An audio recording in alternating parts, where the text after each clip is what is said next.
Bill Henshaw here again, more of my YouTube videos on current events, and this is number 3 in my series on my documents, the 5 basic documents in my document packets. You can get information about those, send me an email, youwinincourt@gmail.com. I have a load of information just waiting for you.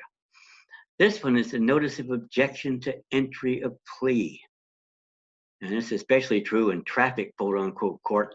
But even in criminal court, where you go in there and they ask you how you plead, typically in traffic court without a dumbass there or without an attorney, and you don't want one of those for reasons we'll discuss later, and you enter a not guilty plea, game over. That's a voluntary submission to the jurisdiction of the court, a major big deal they don't want you to know about. What you do is stand mute, and by the time you get in there, especially traffic court, you file my 5 basic documents. In that case, if the traffic commissar has read those, he knows how much trouble they're in there.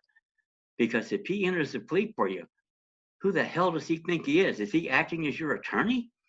That's practicing law without a license where I come from. If he's doing anything else and he's a supposedly neutral magistrate who should damn well know that court doesn't have jurisdiction, that's a real problem too. And that entry of plea, a common law, was a big deal. Now we're not in common law courts anymore like we should be. I get that.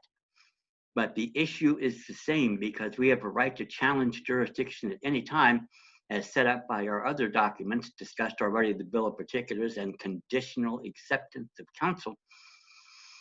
And they can't enter a plea in the Supreme Court of the United States, where I get most of my stuff from. It ain't me saying it.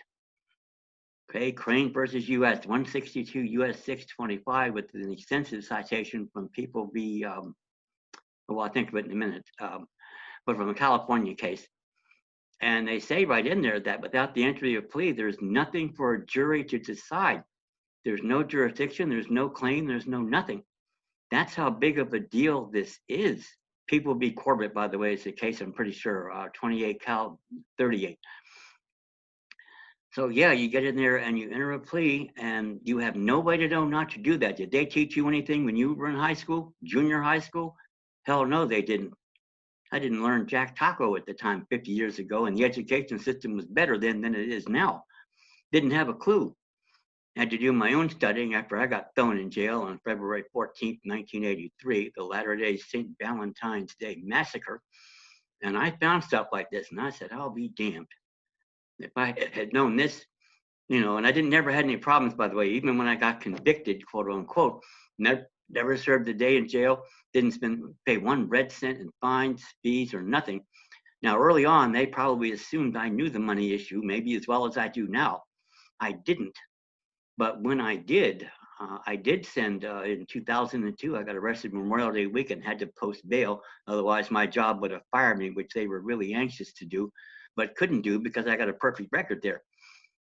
They succeeded some years later in a different context. But that said, I got convicted and I went down with my friend to the courthouse to pay the clerk of court. And I offered her some rolls of silver quarters. And I said, I don't know how much it will take to pay this. And she looked at me and said, well, we can accept them, but only at base value.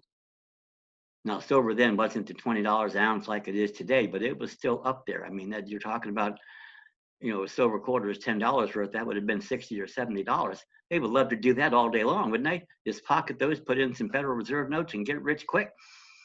Now, I thereupon sent a demand to the local district attorney, and I, James P. Fox, and I demanded that he file against me a criminal complaint for a willful failure to pay a fine.